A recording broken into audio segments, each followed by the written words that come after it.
안녕하십니까. 열혈 강의 서블릿 JSP 웹프로그래밍의 저자 김승현입니다. 자, 이번에는 파트 3 JSP 편의 라운드 21 JSP 디폴트 객체에 대해서 학습해 보도록 하겠습니다. 자, JSP 파일에서 디폴트 객체라는 부분이 있는데요. 이 디폴트 객체는 JSP가 서블릿으로 변환되면서 자동으로 생성되어서 만들어지는 객체입니다. 여러분들께서 서블릿 작성할 때 한번 생각을 해보시면요. 서블릿 라이프 사이클 중에 서비스라는 메소드 있었죠. 이 서비스 메소드의 매개 변수로 HTTP 서블릿 리퀘스트라고 하는 리퀘스트 객체 있었고, HTTP 서블릿 리스폰스 객체, 리스폰스라는 것, 이 두 가지는 디폴트로 존재한다는 거 알고 계시죠? 그런데 만약에 여러분들께서 서블릿에서 사용자 화면으로 뭔가를 전송하기 위해서 아웃 객체를 하나 만든다고 하면 print write라는 것을 out이라고 해서 객체 하나 선언을 시키고 여기에 response.getWriter라고 해서 write 객체를 생성을 시켰잖아요. 근데 이거 매번 할 때마다 생각하시는 것이 이렇게 동일한 작업을 계속하네. 차라리 그냥 디폴트로 존재했으면 좋겠다라는 생각해 본 적 있으신가요? JSP 파일은 서블릿으로 변환되면서 바로 이러한 부분들을 자동으로 생성되도록 만들어 두었습니다. 그래서 out이라는 것도 자동으로 사용을 할 수 있는 거고요. 그 다음에 여러분들 세션 사용할 때 어떻게 사용하셨나요? HTTP 세션이라는 거 세션 객체 하나 만들고 이것도 역시 마찬가지로 request.getSession 해서 얻어냈었죠. 근데 그러한 부분들 세션이라는 요 객체도 JSP 파일에서는 서블릿으로 변환되면서 디폴트로 만들어집니다. 이런 식으로 몇몇 가지가 디폴트로 생성되어서 사용되는 것들이 있는데요. 다시 한번 우리가 워크 폴더에 있는 그 파일을 열어보시게 되면 자, 여기에 우리가 조금 전에 라운드 20에서 생성시켰던 파일이었죠. 자, 얘를 한번 열어보겠습니다. 열어보시게 되면 내용부를 잘 보시면 이렇게 서비스 메소드로 바뀌면서 리퀘스트라는 요 객체 하나 하고 그 다음에 리스폰스라는 객체 요게 있다는 건 알고 계실 거고 내용부에 보면 엉뚱한 것들이 우리가 생성시키지도 않은 것들이 이렇게 나타나 있죠. 자, 그게 뭐냐면 페이지 컨텍스트, 그 다음에 HTTP 세션의 세션, 그 다음에 서블릿 컨텍스트의 어플리케이션, config의 config, JSP 라이터의 out, 그 다음에 오브젝트로 페이지 뭐 이러한 것들이 쫙 디폴트로 만들어져 있습니다. 만들어져 있고 어플리케이션은 페이지 컨텍스트.getSublit 컨텍스트, 그 다음에 config는 페이지 컨텍스트 getSublit config, getSession, getOut 뭐 이러한 식으로 객체 값들이 다시 다 선언이 되어 있죠. 그런 다음에 이 밑에서 out.write라고 해서 out이라는 객체를 막 사용을 했잖아요. 자, 이러한 식으로 만들어지는 이러한 객체들을 JSP에서는 디폴트 객체라고 부릅니다. 자, 그러면 JSP에 존재하고 있는 디폴트 객체들, 디폴트 객체 중에 데이터 저장된 것들, 저장과 관련된 것들은 어떠한 것인지 이제 그러한 부분들을 한번 볼 텐데요. 우선 9가지 디폴트 객체를 여러분들께서 이해를 하시면 됩니다. 기본적으로 매개 변수로 전달되었다가 매개 변수로 나가는 HTTP 서블릿 리퀘스트하고 리스폰스가 있고요. 여기에 빨간색으로 되어 있는 것은 저장하기 위한 용도의 객체들입니다. 데이터 저장의 범위에 해당하는 것들이죠. 페이지는 사실 this라고 보시면 됩니다. 그래서 현재 페이지를 나타내는 건데 this하고는 조금 다르긴 합니다. 그래서 리퀘스트 그 다음에 페이지 현재 this하고 똑같은 거, 그 다음 HTTP 세션의 세션, 그 다음 서블릿 컨텍스트의 어플리케이션 이렇게 네 가지가 데이터 저장과 관련된 거고요. 다음에 페이지의 컨텍스트 전반적인 내용을 관리하는 페이지 컨텍스트, 그 다음에 서블릿에서는 프린트 라이트로 관리되었던 out이라는 객체, 그 다음 서블릿 config의 정보를 담고 있는 config를 통해서 init 파라메터 뭐 이런 거 뽑아낼 수 있겠죠. 다음에 예외를 관리하는 exception, 예외 관리하는 이 exception 객체는 있을 수도 있고 없을 수도 있습니다. 이거는 예외 처리 페이지라고 지정이 되어 있는 곳에서만 나타나게 되는데요. 이 부분은 뒤에 우리가 페이지 원소를 학습하시면서 같이 보시게 될 거니까 이 부분은 이제 넘어가셔도 될 겁니다.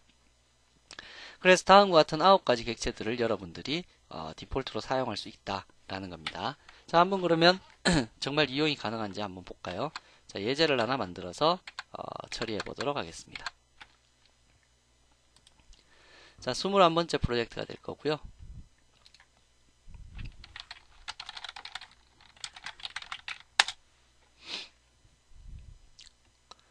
자, 여기에서 JSP 파일을 하나 만들도록 하겠습니다.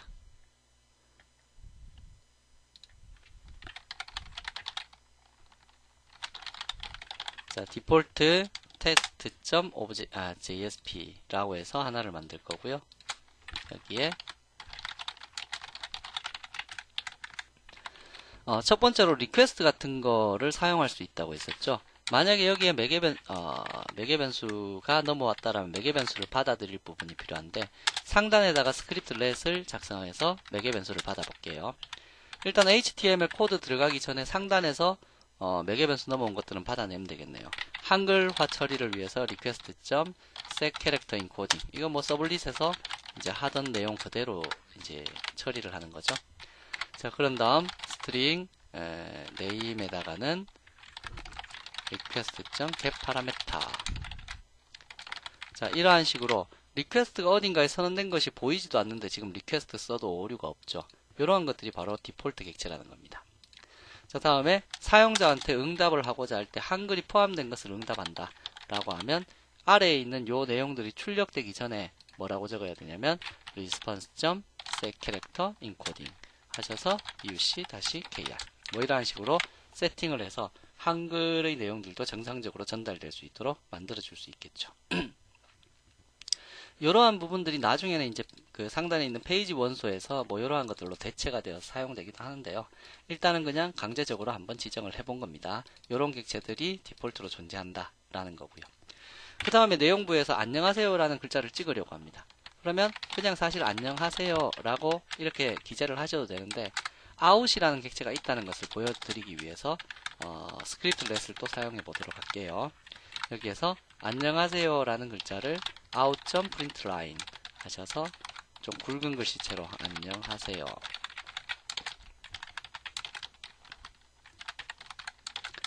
자, 이렇게 해서 표현을 할 수 있겠네요. 우리 보통 out이라는 객체를 만들려면 어떻게 만들었어야 되나요? printWrite의 객체 out은 response.getWriter 뭐 이런 식으로 뽑아낸 다음에 out을 썼어야 되잖아요. 근데 JSP에서는 디폴트로 out이라는 객체가 있기 때문에 굳이 얘를 뽑아서 사용하지 않아도 된다라는 겁니다. 그 다음에 id라는 것을 세션에다가 저장을 시키거나 세션으로부터 id를 가지고 오고 싶다 라고 한다면 보통은 http 세션은 request.getSession 이렇게 얻어내셨어야 되잖아요.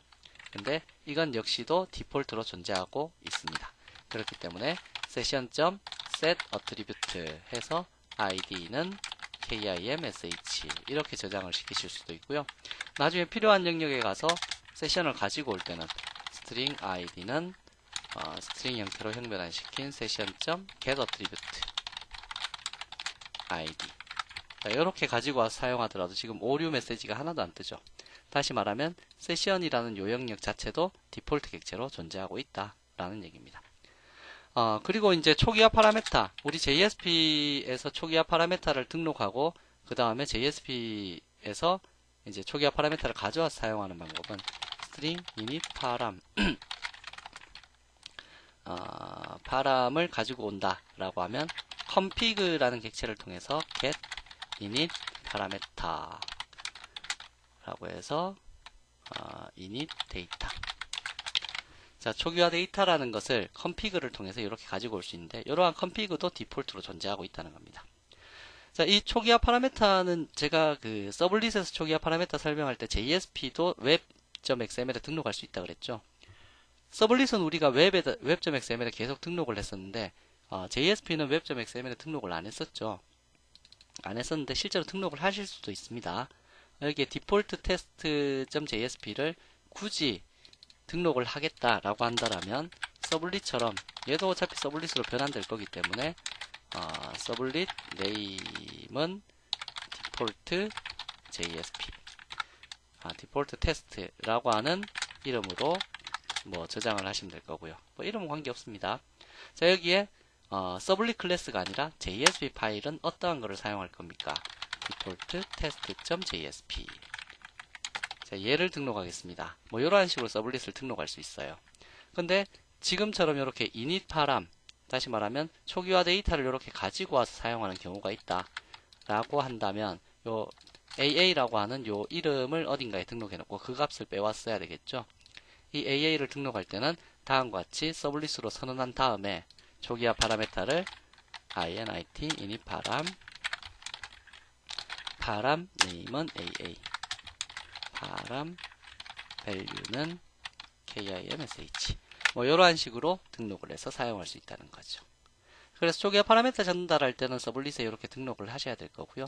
초기화 파라메터를 굳이 사용하지 않는다라면 이 자체를 등록하실 필요도 없습니다.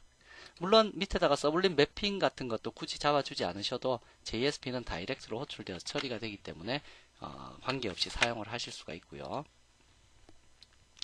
그래서 이러한 식의 디폴트 객체들이 존재하고 있고, 우리 교재를 보시면 이러한 디폴트 객체들 각각에 대해서 제가 예제를 하나씩 다 만들어 두었기 때문에 그러한 부분들을 보시면서 이놈들이 그냥 기본적으로 존재하고 있구나 라는 것을 기억하시면 될 것 같습니다. 그래서 이 부분들 중에서 데이터를 저장하는 리퀘스트, 페이지, 세션, 어플리케이션 등도 있고, 리스폰스, 페이지, 컨텍스트, 아웃 요거 자주 쓰겠죠. 그 다음에 config와 같은 이러한 객체들도 존재하고 있더라 라는 걸 기억하시면 됩니다. 그래서 이번 라운드는 크게 뭐 어려운 내용들을 포함한다 라는 것보다는 JSP의 디폴트 객체를 한번 여러분들께서 기억하고 계셔야 한다라는 개념으로 짧게 담아봤습니다. JSP 파일에는 기본적으로 선언되는 9가지 디폴트 객체가 존재한다. 이 중에서 모든 페이지마다 선언이 되는 객체가 있고, 익셉션처럼 특정한 페이지만 선언되는 객체가 있다. 그래서 이 익셉션이라는 부분은 뒤쪽에 페이지를 다루면서 이 익셉션에 대해서 설명을 드리도록 하겠습니다.